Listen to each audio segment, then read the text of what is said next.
Greetings, friends. I am Obsidian. It's been about 1 day since the release of episode 76 part 2, and I am surprised because Boom cooked non-stop, and he released the full episode today with a secret scene and some changes. He did that all in the matter of 1 day, which just goes to show how much of a gigachad he is. Maybe he is warming up for episode 77 now, and that's why he wanted to wrap up episode 76 as fast as possible, because if we remember correctly, episode 77 is among some of the episodes that Boom is the most excited for. After that point, it's episode 80.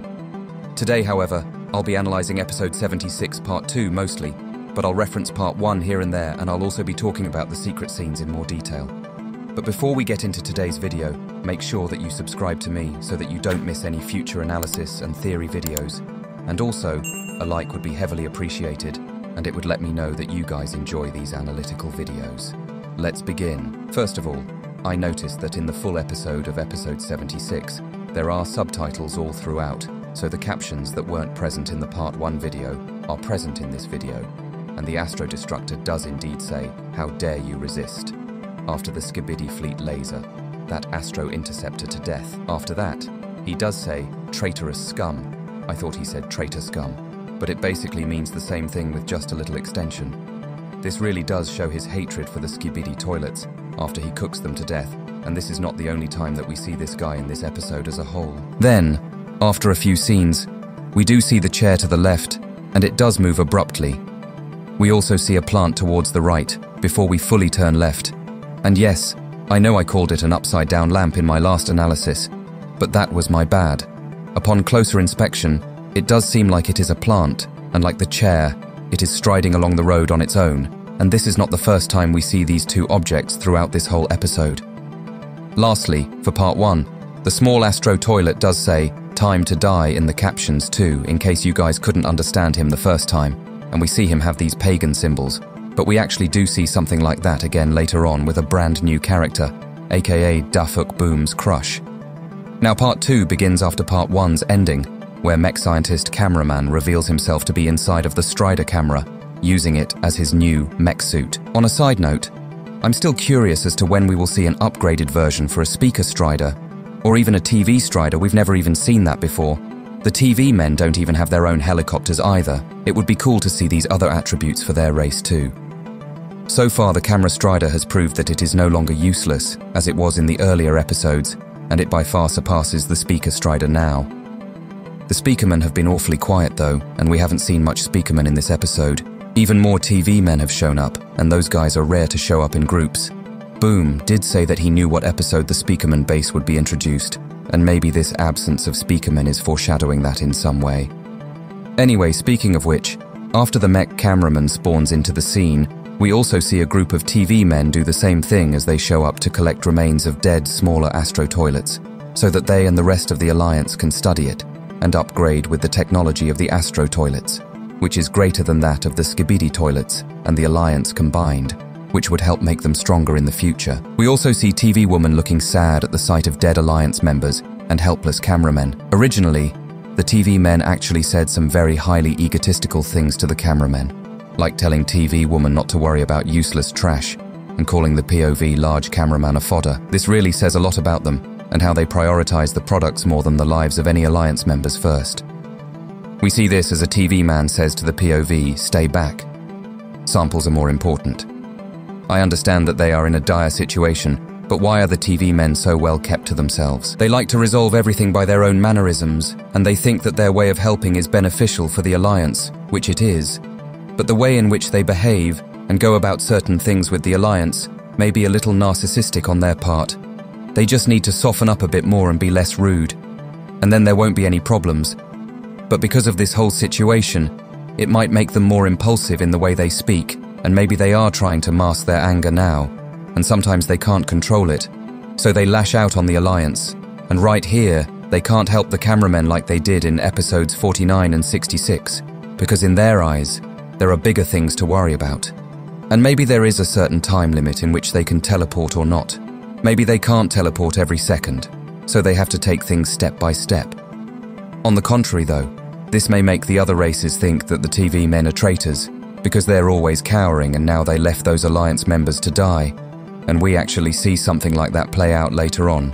And yeah, They are not on good terms, but I don't think the TV men are genuinely traitors. It's just the way they act and their ego maxing.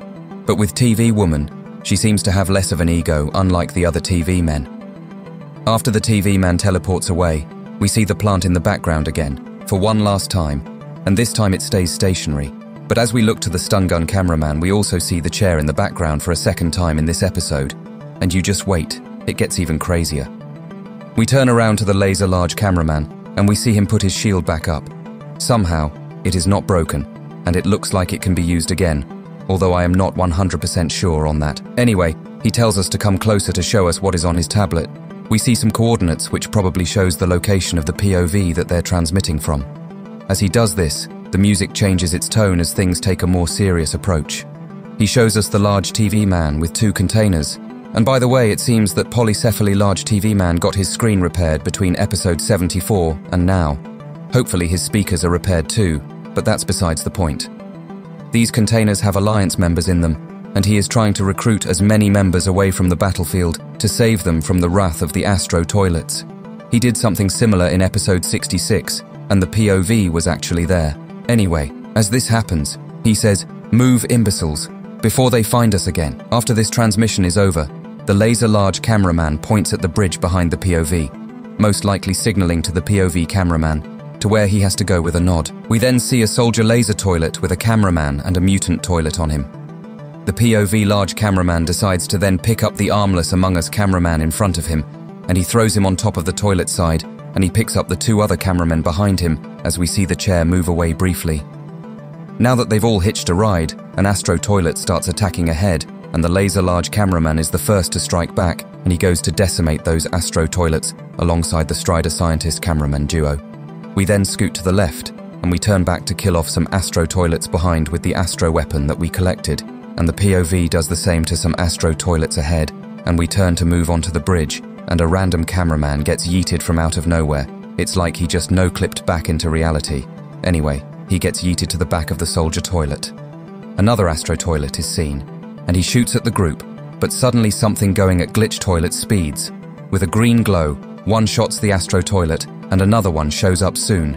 And then the it gets taken out by the same thing, and if you slow it down, you can see that the thing is the chair. So the chair clearly is some shapeshifter that has some influence by the secret agent in some way.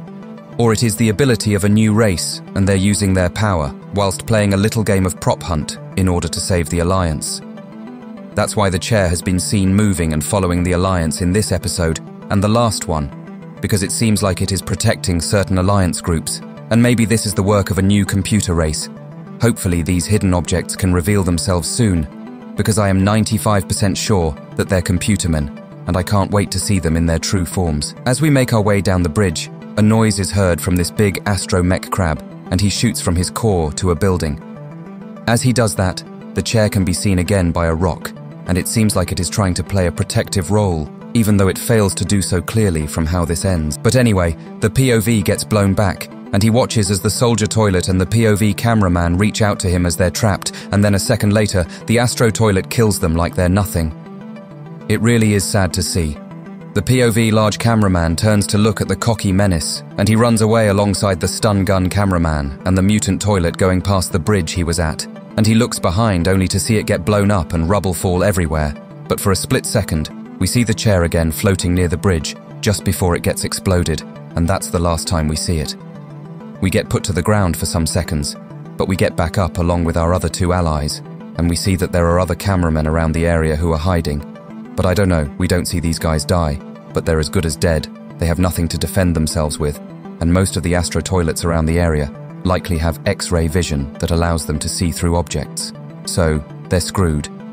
We turn around and see the ASTRO destructor from part 1 show up, and it seems like he is in flames, so he clearly took some damage. For some reason he doesn't kill the group instantly, and we wait until the mech crab ASTRO toilet shows up again to kill the group. They all keep running ahead, but another mech crab ASTRO toilet blocks their path, and so does an ASTRO interceptor. So beyond this point, the group begins to surrender and give up, accepting their fates. The mutant toilet is the first to go, as he drops his rocket launcher with his eyes closed. But as he's doing this, we see the secret agent watching from inside the house behind the mutant toilet.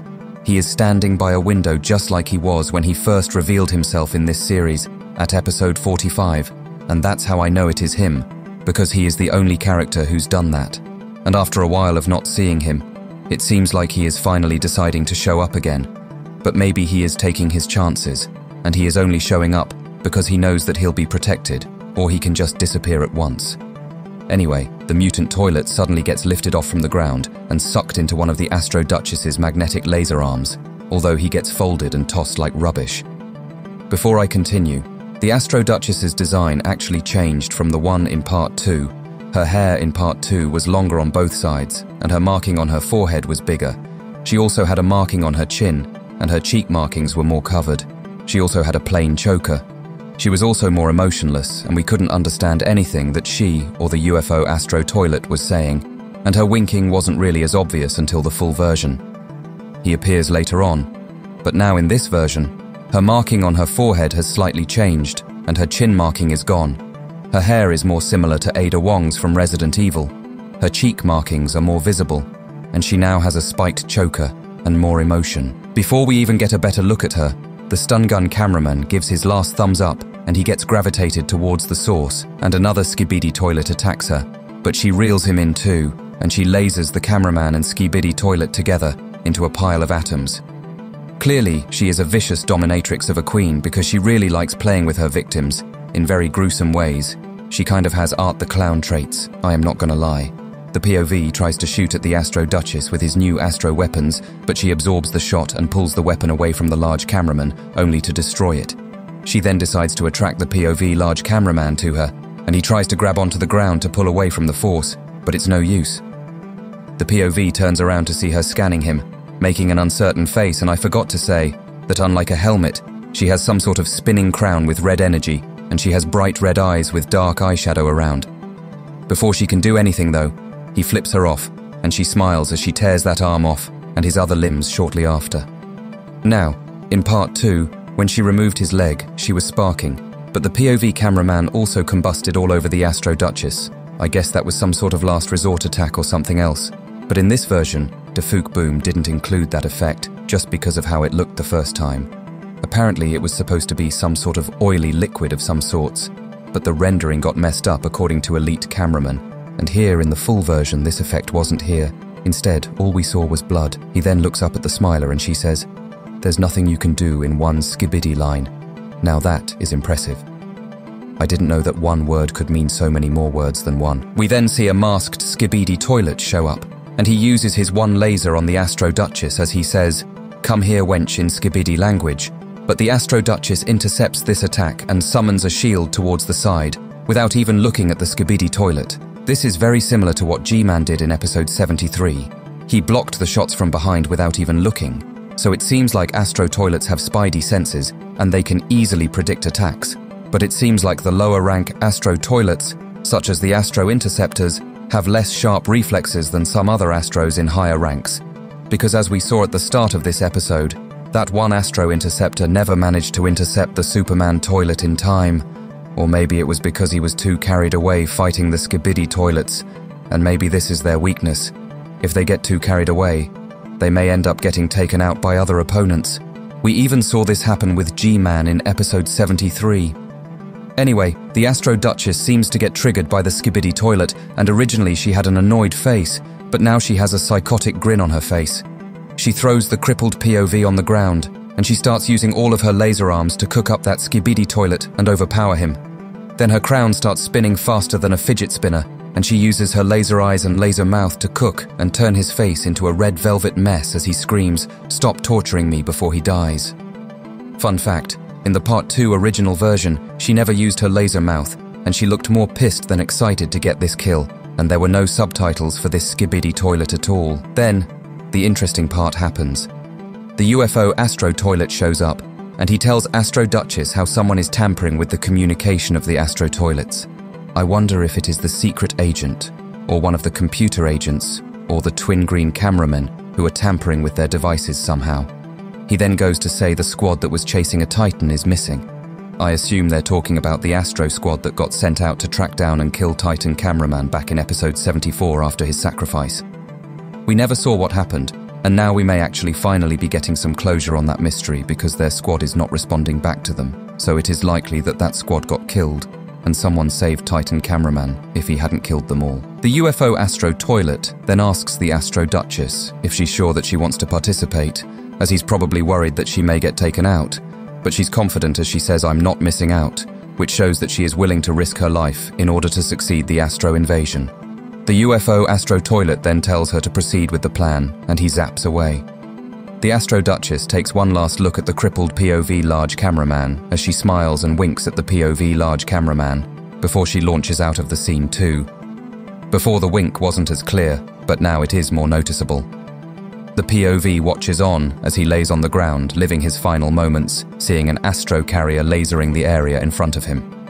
He has critical damage, and we see him burn up, and the episode would end there for part 2, but then the secret scene begins.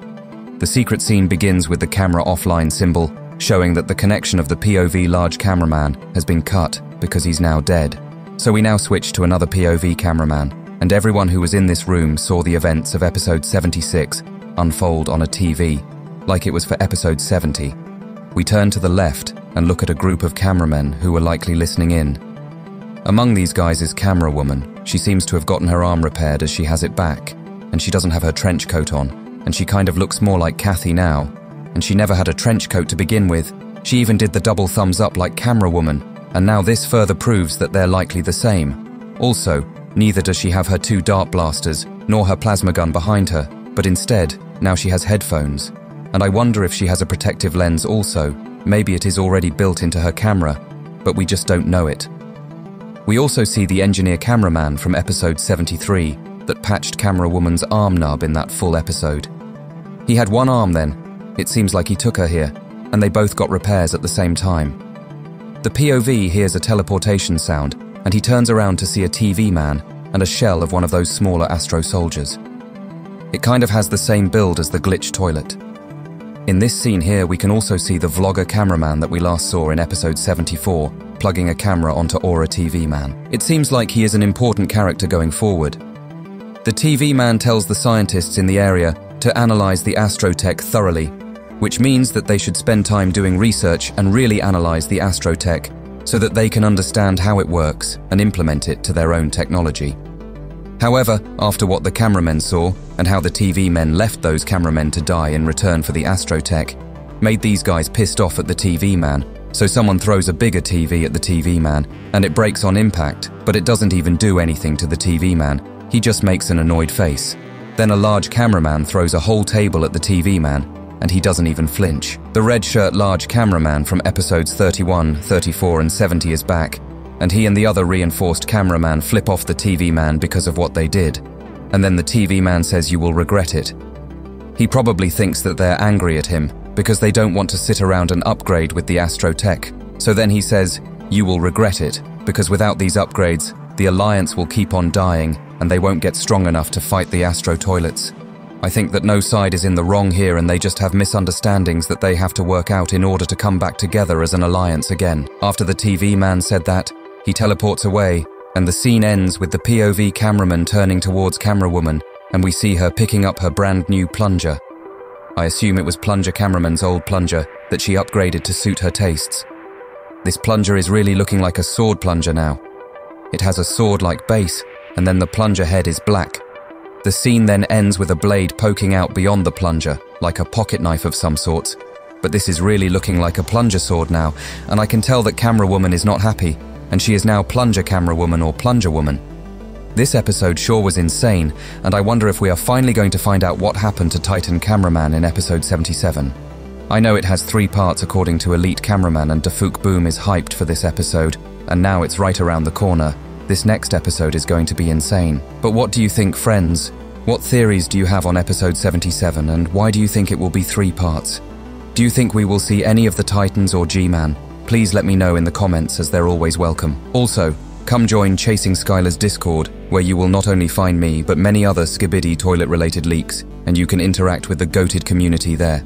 Thank you for watching my video. I was Obsidian. And until next time, my friends.